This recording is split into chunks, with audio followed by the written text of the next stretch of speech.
Natural foods aren't really a thing anymore, and quite frankly, it's just a marketing term. I thought I would chat with you guys a little bit about this today and say why most of us who know about nutrition and know about food tend to use the word whole foods, whereas companies like to use the word natural foods because it's really just a marketing ploy. And when I say this, when I say whole foods, we're talking about foods that are minimally refined, and they're not necessarily what you would find out in nature, but at least what we would produce on a farm or a ranch that has been processed a minimal amount. But we need to understand why that processing even matters, because in some cases, some processing actually improves nutritional value. In some cases, it reduces it. So even then, you can't use that as a catch-all. But the problem with this idea of natural foods, and people say that, well, this is natural. It's like, but it really isn't. Unless you are picking it out in the wild, and it is a truly wild crop, not one that has escaped from agriculture. Okay, because people need to understand that difference. Just because it's growing outside of a farm somewhere doesn't mean that it ever occurred in nature. It could still be a completely man-made crop. Okay, same thing if domesticated animals get out in the wild and you hunt them.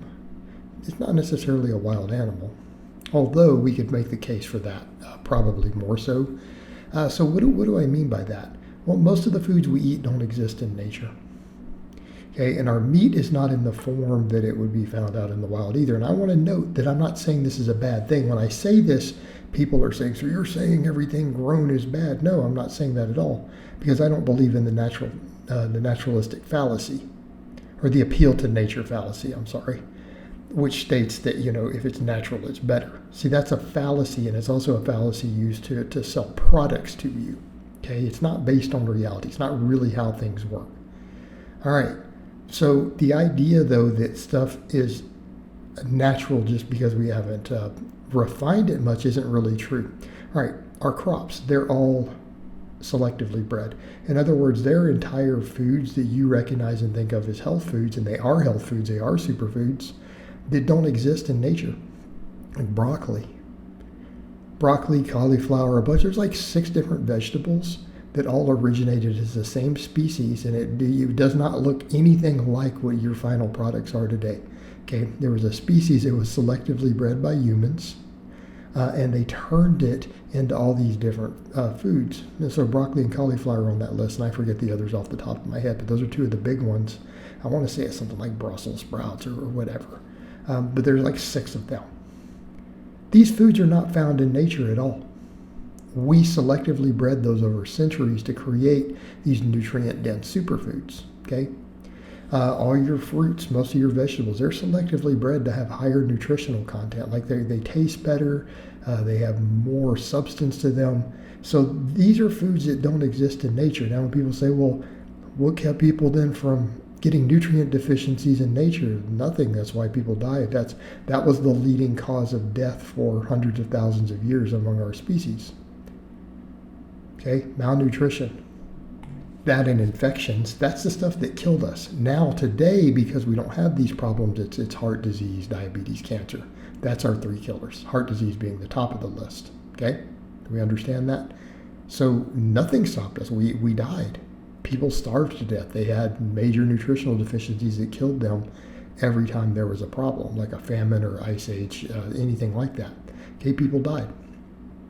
So why we have successfully created societies, because we've developed superfoods and grown them through selective breeding to give us better nutrition profile. Thus, we've been able to increase our population size. We've been able to increase the life expectancy of population densities. Right? We're not stuck to the small tribal unit. Right? We're not stuck to having to travel and be nomads in small nomadic groups in order to simply survive anymore. We could build towns. Okay, there would be no permanent towns or settlements otherwise without agriculture. So we've selectively bred these foods to make superfoods that have nutritional values and grow faster and easier than anything found in nature.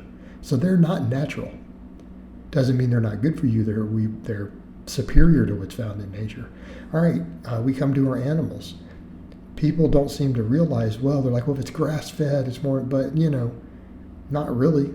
Yeah, it's going to be a little leaner if it's grass-fed instead of grain-fed. But a grass-fed cow that spends its whole life in a pasture never grain-fed out, which is going to be relatively rare.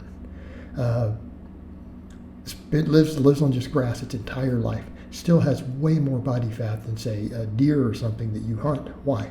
It's way, way, way fatter because it hasn't had to scavenge. It's been able to stand around and eat grass, its normal food, and a plentiful supply and fatten up and gain weight even out in the pasture.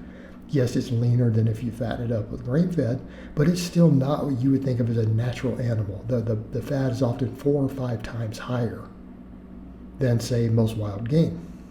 So even then, if we're going to make those arguments, and we know saturated fat's not the best thing for you, that it shouldn't be subject to debate. The data on that's overwhelming.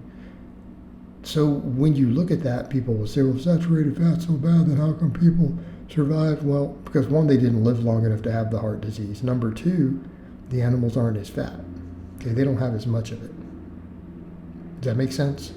So you wouldn't be able to get, like if you're out eating only wild game that has lived in the wild and had to rummage and run and everything its whole life, it's going to be way leaner and way lower in saturated fat than what you're buying, even if you raise something in a pen or a pasture. It's going to be way leaner. So even our meat in that respect is nothing like a natural nutrition profile.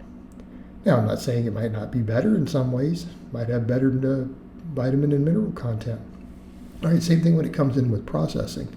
So you have to look at processing. We talk about minimally processed whole foods, but usually if the process improves nutritional value, we still don't say, hey, that's not a whole food. In other words, cooking broccoli increases the nutritional value versus eating it raw, and that's true of most vegetables. Okay, gets rid of the anti-nutrients that block absorption. All this stuff that people worry about with vegetables goes away if you cook them. Therefore, that processing is good. Some other processing gives us better access to stuff in foods. Processing is bad when it adds certain things you don't want that could be harmful to you, or when it speeds up absorption so much that it creates problems. In other words, if you don't need the faster absorption, it could be a big problem. Okay, making butter instead of consuming milk makes the fat way more absorbable faster, and it removes all the other valuable stuff. Butter is therefore a highly processed junk food. And the fat is not the same as if you just got it in milk. Perfect example, right? Sugar cane. Once it's stripped down and all that fiber is removed, our digestion of it is completely different. We absorb it in a different part of the GI tract. It has less time to ferment. It creates way, way, way more fructose into our bloodstream than, say, fructose would be found in a fruit in its whole food form, or even in sugar cane. If you were to just chew on and eat the same amount of sugar, you would not get the same fructose load because that processing makes it so much more faster absorbing that you absorb it in the upper intestine instead of the lower. So these are examples of what I mean by bad processing and foods no longer being whole foods at that point. All right, guys, but that's really all I have to say on that today. I hope it's been informative, and I'll talk to you guys and gals next time.